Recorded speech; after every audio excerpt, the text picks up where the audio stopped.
नमस्कार, capital TV Uttar Pradesh देख रहे हैं आप और मैं हूं आपके साथ शिवानी रतूर। धर्मांतरण के नाम पर जो कुछ चल रहा है वो महज एक धार्मिक गतिविधि नहीं बल्कि एक गहरा और सुनियोजित साजिशनुमा खेल है। ऐसा खेल जिसमें गरीब, आदिवासी, दलित और अशिक्षित वर्गों की भावनाओं से खिलवाड़ किया जाता है। ये पूरा तंत्र बड़ी चालाकी से काम करता है। पहले मदद का बहाना, फिर विश्वास की चादर और अंत में आस्था की अदला बदली। गांव-गांव जाकर मासूम लोगों को आर्थिक सहायता, इलाज, शिक्षा या रोजगार का झांसा दिया जाता है। फिर शुरू होती है चंगाई सभा और प्रार्थना कार्यक्रमों की आड़ में माइंड गेम की एक लंबी प्रक्रिया, जिसमें बताया जाता है कि तुम्हारे दुखों का कारण तुम्हारा धर्म है और तुम्हारी मुक्ति किसी और राह में है। यही नहीं, पीछे से एक पूरा नेटवर्क काम करता है जिसमें योजनाएं बनती हैं, फंडिंग होती है, टारगेट तय होते हैं और फिर साजिश को अंजाम दिया जाता है। ये सिर्फ धर्म परिवर्तन नहीं, ये एक सोच है, एक पहचान और एक समुदाय को धीरे धीरे भीतर से तोड़ने की कोशिश। धर्म के नाम पर हो रहा ये छल अब एक रैकेट बन चुका है, एक कारोबार जिसमें न भावनाओं की कद्र है, न संवैधानिक अधिकारों की मर्यादा है।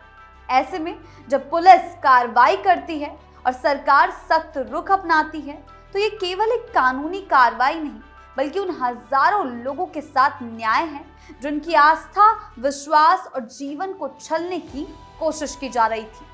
ऐसा ही कुछ एक और मामला सामने आया है। क्या कुछ चल रहा है, आइए जानते हैं विस्तार से। धर्म के नाम पर खेल।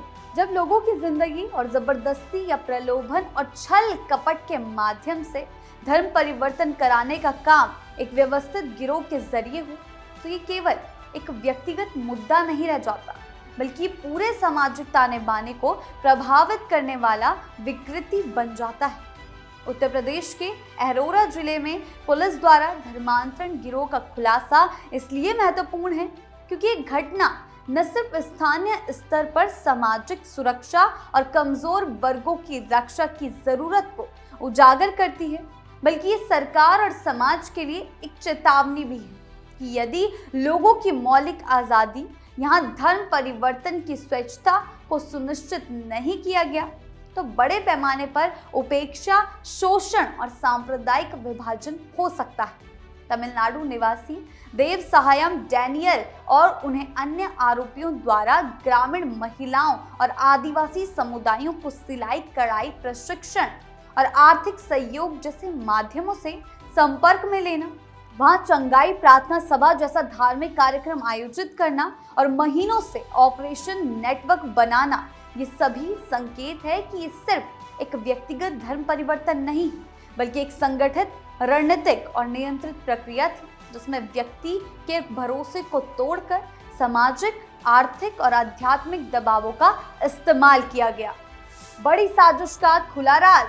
कानूनी दृष्टि से इस तरह की घटनाएं भारतीय संवैधानिक ढांचे और उपलब्ध कानूनों की पूछ परख करती हैं। जी हाँ, भारत के संविधान में धार्मिक स्वतंत्रता का प्रावधान है, लेकिन भारत अनेक राज्यों में बने धर्मांतरण निषेध कानूनों द्वारा ये निर्धारित करता है कि धर्म परिवर्तन को स्वीकार्य तभी माना जाएगा जब उसमें कोई बल, प्रलोभन, धोखा या वार अनुसूचित जाति प्रभाव ना हो। उत्तर प्रदेश में लागू हुआ उत्तर प्रदेश विधि विरुद्ध धर्म संपरिवर्तन प्रतिषेध अध्यादेश और बाद में उसमें संशोधन व सजा की कठोरता बढ़ाना, ये सारे कदम इस बात की गवाही हैं कि प्रदेश सरकार इस मुद्दे को गंभीरता से ले रही। लेकिन कानून तभी प्रभावी होता है जब उसकी अमल की प्रक्रिया पारदर्शी हो, न्याय पहुंच सके, साक्ष्यों की रक्षा हो सके और आरोपियों को न सिर्फ गिरफ्तार किया जाए बल्कि अभियोजन सफल हो। और इसी के चलते अब ये मामला जब सामने आया तो सरकार एक्शन मोड में है। लगातार धर्मांतरण के खिलाफ एक्शन लिया जा रहा है। अहरोरा मामले में जब पुलिस ने जनहित की सूचना पर छापेमारी की, डिजिटल साक्ष्यों को जब्त किया, आरोपियों की कबूलियत ली, ये दिखाता है कि कानून केवल कागजों पर नहीं रह गया। मगर सावधानी ये है कि जानी चाहिए कि गिरफ्तारी, पूछताछ और ट्रायल प्रक्रिया इस तरह हो कि वो आरोपी व पीड़ित दोनों को न्याय मिले और किसी तरीके का मनमाना दबाव या राजनीतिक भेदभाव ना हो। अरोरा पुलिस ने धर्मांतरण गिरोह का भंडाफोड़ किया है। मंगलवार को पुलिस ने धर्मांतरण की शिकायत पर छापेमारी कर तमिलनाडु के रहने वाले गिरोह के मास्टरमाइंड समेत 5 आरोपियों को गिरफ्तार किया है। आरोपी पर पहले भी मामला दर्ज किया गया है। एसएसपी सोमेन वर्मा ने बताया कि पुलिस को शिकायत मिली थी कि अरोरा थाने के अंतर्गत एक दूर दराज स्थान पर लोगों का धर्म परिवर्तन किया जा रहा है। सूचना पर मौके पर पहुंची पुलिस ने 2 लोगों को गिरफ्तार कर मुकदमा पंजीकृत किया है, मुकदमा दर्ज किया है। उन्होंने बताया कि जांच में पता चला कि इसमें बहुत से लोग जुड़े हैं। उनका कहना है कि जिसके बाद पता चला कि तमिलनाडु के रहने वाले देव सायम डैनियल यहां आकर धर्म परिवर्तन के काम में जुटे हुए थे। इनके साथ और लोग भी थे जिनका काम गांव में जाकर लोगों को ईसाई धर्म में परिवर्तन करना था। इनके अलावा 5 लोग और भी गिरफ्तार किए गए हैं। एसएसपी के मुताबिक डैनियल ने यह बताया है कि उसके अधीन 8 लोग कार्यरत हैं जिन्हें सोसाइटी की ओर से वेतन भत्ता और प्रचार प्रसार के लिए धन मुहैया कराया जाता है। जिस तरीके से दलितों को, गरीब परिवारों को, गरीब बच्चों को ये सिखाया जा रहा है, धर्मांतरण किया जा रहा है, वो देखा जा रहा है कि दलितों के साथ ये ज्यादा देखने को मिलता है। सामाजिक और नैतिक स्तर पर यह प्रश्न उठता है कि किस तरह गरीबी, अशिक्षा, सामाजिक पिछड़ापन और पहचान की कमी का इस्तेमाल मनुष्य को उसकी आत्म स्वायत्तता से वंचित करने के लिए किया जा रहा है। उन्हें बहकाया जा रहा है, पैसों का लालच दिया जा रहा है। आदिवासी और दलित, विशेषकर महिलाएं, अक्सर सामाजिक तंत्र में सबसे ज्यादा कमजोर इस मामले में दिखाई गई हैं। उनके पास शिक्षा के अवसर कम होते हैं, सामाजिक जागरूकता कम होती है, पारंपरिक रीति रिवाजों व स्थानीय नेताओं के दबाव में उनकी आवाज दबती थी। जब गिरोह ऐसे लोगों को आर्थिक सहायता का झांसा देता है, स्वावलंबन यानी कामकाज से जोड़ता है, तो सामान्य लगने लगता है। लेकिन जब ऐसी सहायता के बदले बाद में उन्हें धार्मिक गतिविधियों में शामिल किया जाता है या धीरे धीरे धर्म परिवर्तन की ओर मोड़ा जाता है, तो वो छल कपट की सीमा पार कर जाता है। इससे व्यक्ति एक ऐसे मोड़ पर पहुंचता है जहां उनकी सामाजिक पहचान, पारिवारिक संबंध, मनोवैज्ञानिक स्थिति प्रभावित होती है। जब धर्म परिवर्तन के बाद सामाजिक बहिष्कार, परिवार से अलगाव या पहचान संकट होता है।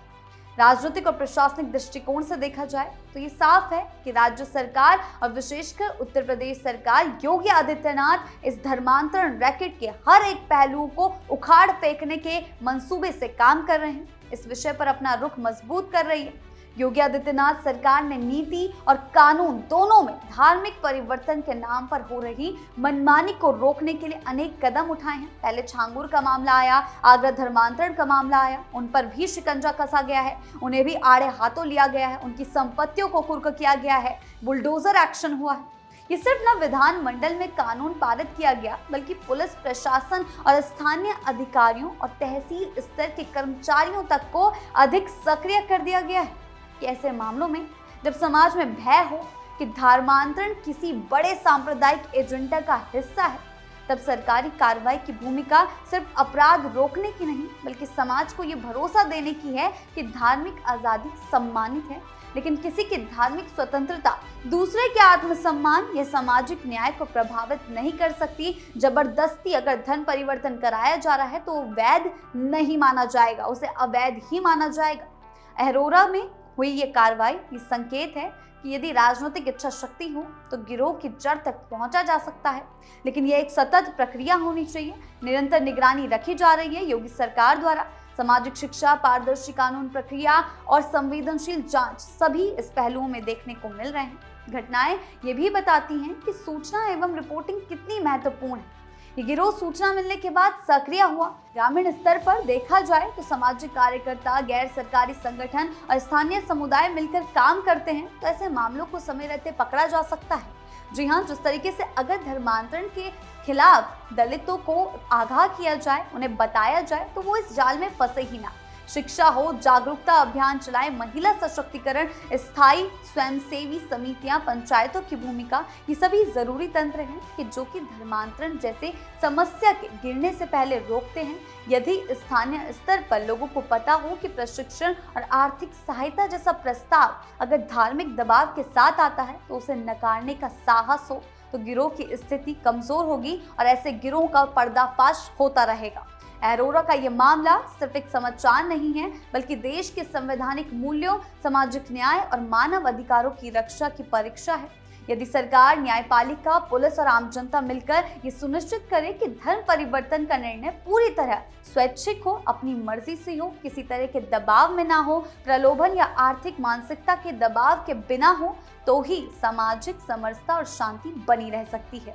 गिरोह पर कार्रवाई करना, अभियोजन को सफल बनाना और पीड़ितों को आश्वासन देना कि उनके साथ न्याय होगा, ये सभी जरूरी है। उन्हें आगाह करना कि ऐसे जाल में ना फंसे, सामाजिक चेतना उठानी होगी, कानूनों को प्रभावी क्रियान्वयन सुनिश्चित करना होगा और सबसे अधिक कि कमजोर वर्गों की आवाज सुनी जाए, उनकी गरिमा बची रहे, उनके साथ इस तरीके का जाल ना बना रहे, उनके आत्मसम्मान बनी रहे। इस पूरे घटनाक्रम में यही सामने आता है कि धर्मांतरण कोई साधारण प्रक्रिया नहीं, बल्कि एक व्यक्ति की आस्था, पहचान और सामाजिक स्थिति से जुड़ा एक बेहद संवेदनशील मामला है, विषय है।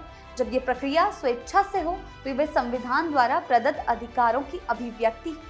लेकिन जब धर्म परिवर्तन किसी संगठित गिरोह के माध्यम से, लालच से, छल या दबाव के तहत कराया जाए, तो वो न केवल कानून का उल्लंघन होता है, बल्कि उस व्यक्ति की गरिमा और स्वतंत्रता का हनन होता है। अरोरा में पुलिस की कार्रवाई इस बात का प्रतीक है कि शासन अब ऐसे मामलों में केवल दिखावे की कार्रवाई नहीं, बल्कि ठोस, योजनाबद्ध और कानूनी तरीके से गिरोह की जड़ तक पहुंचकर उन्हें नेस्तनाबूद करने की दिशा में आगे बढ़ रहा है। ये कार्रवाई केवल 5 लोगों की गिरफ्तारी नहीं है, बल्कि एक संकेत है कि अब धर्म के नाम पर चल रहे कारोबार को बर्दाश्त नहीं किया जाएगा। लेकिन ये सिर्फ एक शुरुआत है। जरूरत है कि पूरे समाज में जागरूकता फैले, कानून का भय बना रहे और सबसे जरूरी, कमजोर वर्गों को इतना सक्षम और जागरूक बनाया जाए कि वो किसी भी बहकावे में, दबाव में या लालच के सामने झुके नहीं, बल्कि अपने अधिकारों और आस्था की रक्षा स्वयं कर सके। यही एक स्वस्थ, समर्थ और न्यायपूर्ण समाज की नींव होगी और धर्मांतरण के खिलाफ एक नया आंदोलन होगा। आपके इस बारे में क्या राय है, हमें कमेंट सेक्शन में जरूर बताएं। नमस्कार।